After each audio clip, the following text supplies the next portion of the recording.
Welcome back, everyone. In today's video, I'm looking at Laguna Power Turquoise. If you're looking for a glaze that packs a punch of color, this is the glaze for you. I love this glaze.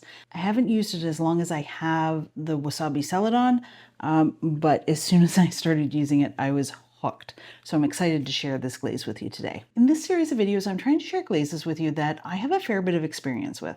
So instead of going through that whole process of testing a new glaze where you do the test tiles and all the various clays and try some layering and so on, in this case, we're skipping right to the end. And I'm going to tell you what I've learned over the months that I've been using Laguna Power Turquoise.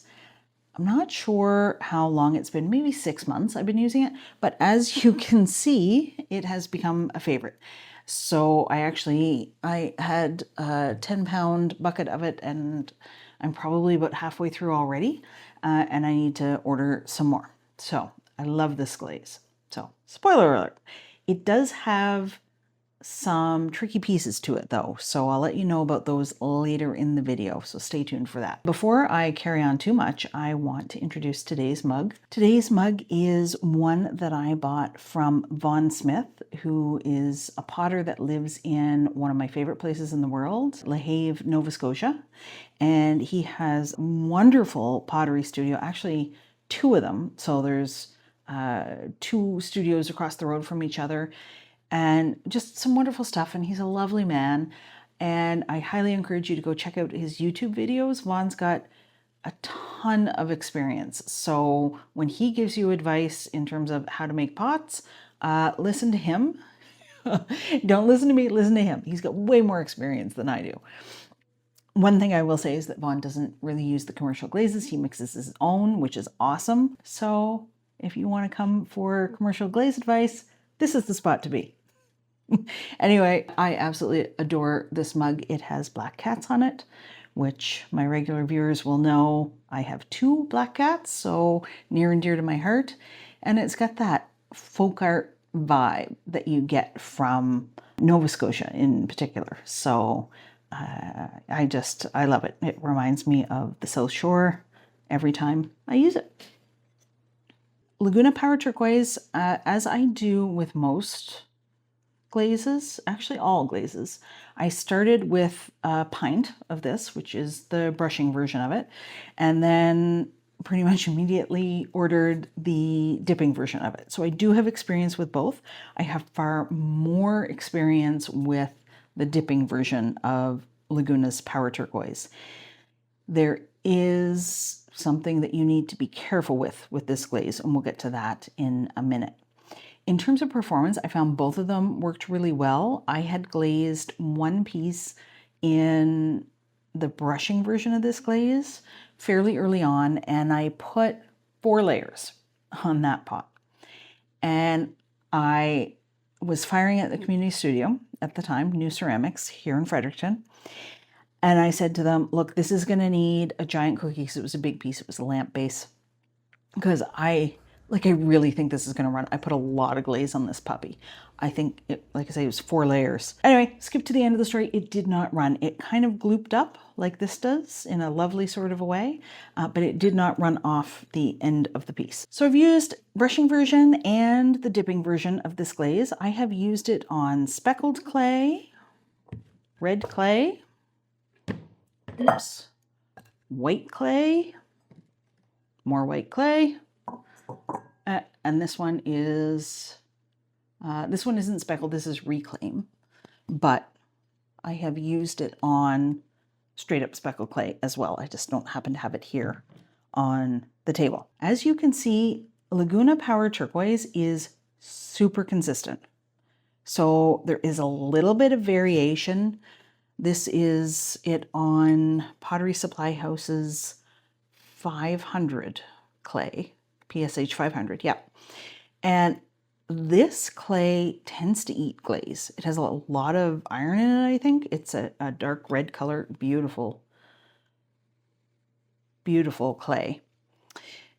But it does tend to do some awkward things with most glazes. There are a few that look really great on it, and Power Turquoise is one of them. You get more variation, like this darker kind of edge to the Power Turquoise on the red clay compared to the white clays, but you know, the bulk of this color remains the same. I don't know if you can tell, but there are some pinholes in this one.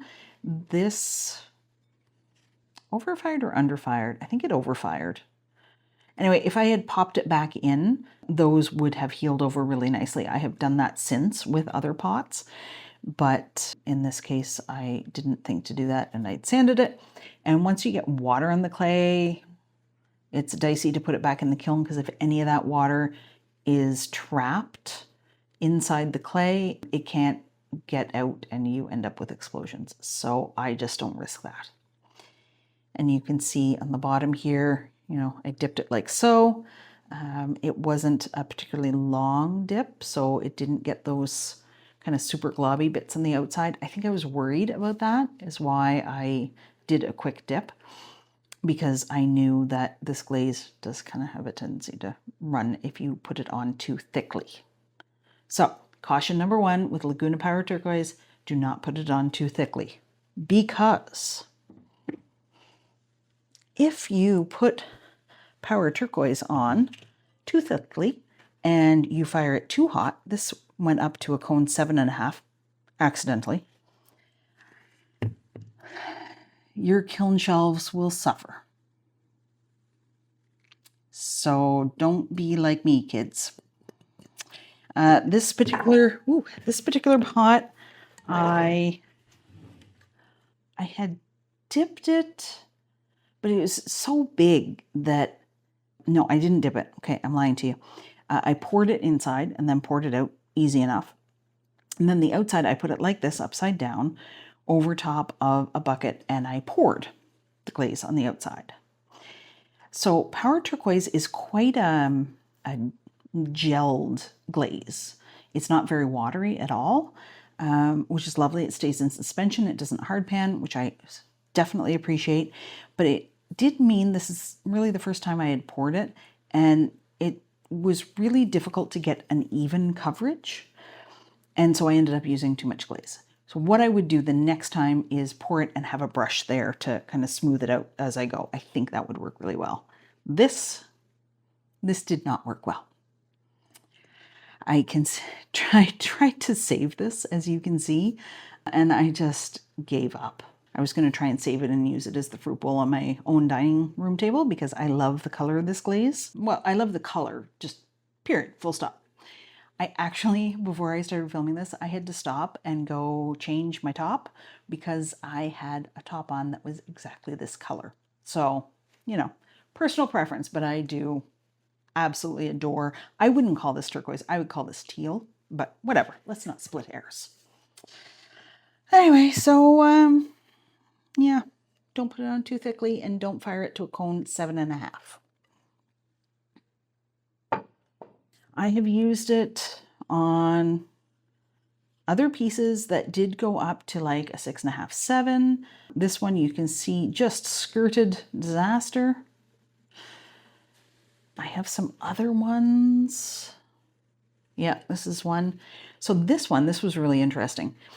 But this was in the kiln. It did overfire, but it was fine. It just came down to the level of the kiln shelf, and it did not stick. But there was one piece that I had another bowl under here. It was kind of like this. So I had space in between the two of them. But there wasn't enough space, and so as the glaze ran down, it kind of, I assume, you know, globbed up a little bit. Very technical terminology here. And then it dripped as it went, and it stuck to the pot underneath it. So it would have been fine if that pot hadn't been so close. It would have just kept running and done another globby bit like these ones. But anyway, it didn't, and now I have this weird little pimple on the bowl. So this is a second for sure, and maybe just something that a family member will want, and I will give it to them. So be careful with the thickness, be careful with the temperature of this glaze. I love this glaze the most on speckled clay. And that's because it adds, this one's got some speckles, it just adds a little bit of extra dimension to the glaze. You can't really see the speckles, but it gives you more of the variation in the floating bits of the glaze. I have not had this glaze craze on anything I've used it on yet. So I've used it on all Pottery Supply House clays. The 519, I've used it on the speckled, the buff speckle. I forget what the number of that one is. I think this is 519 as well. And the 500 clay and porcelain. So no crazing on any of those, which is awesome. But again, as with all things pottery, your mileage may vary. Please test on your own clays and in your own kiln. In terms of layering with this glaze, it is so beautiful on its own, and it has so much variation in the surface of the glaze. You get the greens and kind of the lighter blues and a little bit of a floating effect.